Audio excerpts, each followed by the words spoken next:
WEFUNK. We funk.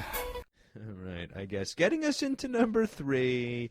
And all right, if we want to get to all-out mayhem and madness and the night where it went totally overboard and got dangerous, I guess of course we'll have to head to the 90s. And 10 years earlier to 1996, with another Brooklyn boy, but Big Daddy Riddick Bowe, and Andrew Galata, of course, Galata Bowe, the Riot at the Garden, the number 3 WTF moment here on the list.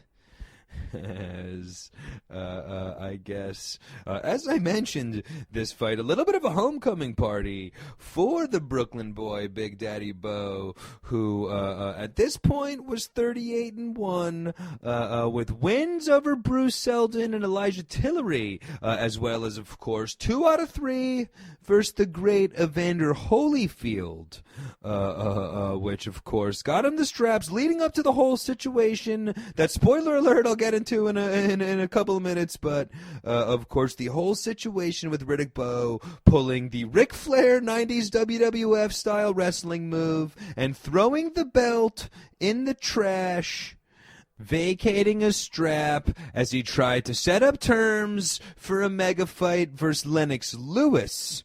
Right. I guess, ultimately speaking, a deal put in place for Bowe to meet Lennox Lewis, with the winner hoping to face the all-time heavyweight cash cow of Mike Tyson at this point. All right. However, both Lewis and Bowe would wind up with tune-up fights beforehand, and in July of 1996, Madison Square Garden hosted Big Daddy's home, Bowe Galata, where, of course, like I mentioned, a real homecoming party for Big Daddy Bowe, the Brooklyn boy, who would be fighting in New York City versus Andrew Galata, relatively unknown, a Polish challenger, a 12-1 underdog. But however, like I mentioned, I guess somewhat of a fan favorite for the huge Polish community, as well of Brooklyn, as even we see today with Adam Kalinowski. But Polish fighters are very popular in, of course, the melting pot that is New York City. But with the great Polish community in Brooklyn, Polish fighters travel pretty well to major arena fights in New York City themselves. All right.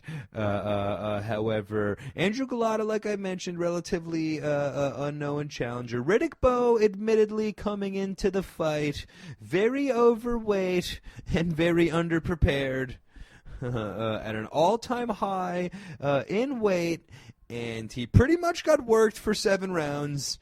As Andrew Galata really just dominated the fight. He was hitting him with rights. He was hitting him with lefts. And oh yeah, he was hitting him with the 5 low blows.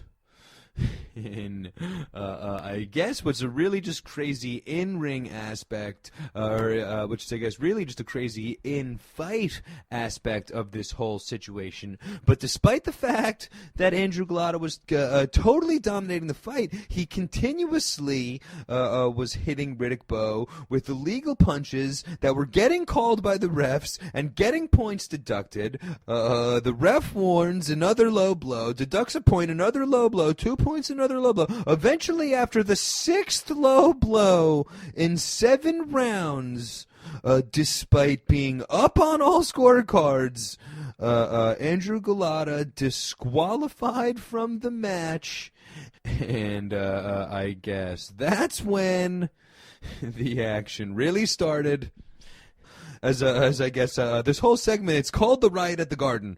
And I guess that's really exactly what it was.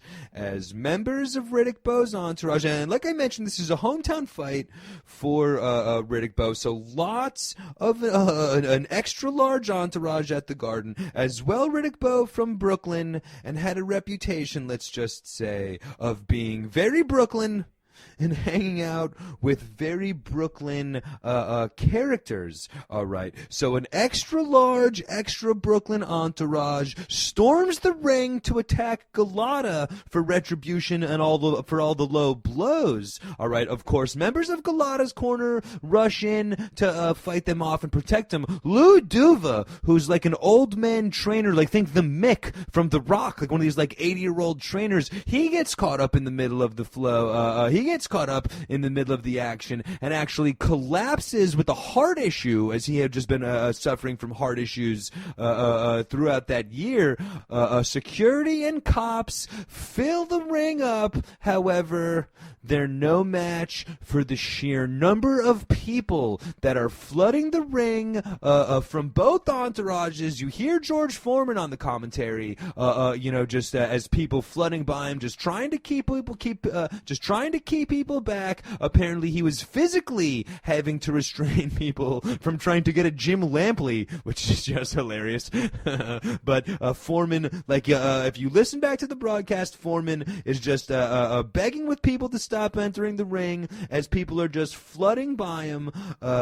Fights obviously spill into the crowd, where, like I mentioned, the New York City, a big Polish community. There are a lot of Galata supporters in the crowd, so things just really went crazy as the action spilled from the ring throughout the entire crowd. Lou Duva, who, like I mentioned, collapsed, actually needed to get gurneyed through, like, the actual stands because the paramedics could not access the designated ring walk area throughout all the chaos. Just really an absolutely just insane, scary situation as people were getting hit with everything from chairs to walkie-talkies in the melee. And when it was all said and done, many arrests were made, but many more were not, as violence overwhelmed, with many brawlers, cops, and spectators hospitalized in the action. I guess Lou Duva was fine. And in Galata's corner for the rematch, which of course took place, they moved it to Atlantic City, so a little bit further for the Brooklyn folks to travel. But of course, there was a rematch where, of course, hilariously enough, Galata DQ'd for another low blow. No joke. As Galata would lose back-to-back fights by Riddick Bowe via disqualification for low blows. Riddick Bowe would, a couple years later, go on to shock the boxing world when he retired from the sport to fulfill his lifelong dream by joining the Marines, only to quit 10 days later. And one of the great, one of the great dudes in the history of boxing, Riddick Bowe. Do a Google search on him as well. When I get into the Big LW when I get into the Big LW KO Cast Hall of Fame later on in the summer, Riddick Bowe will of course be a first ballot member. but Andrew Galata, in some ways, even more hilariously, all right, just due to boxing shenanigans at its finest, due to the now overwhelming popularity and name recognition for Galata due to these two hilarious shit shows, made the #1 contender by the sanctioning bodies and given a strap to challenge Lennox Lewis for the heavyweight title, where, of course, he lost by first-round knockout.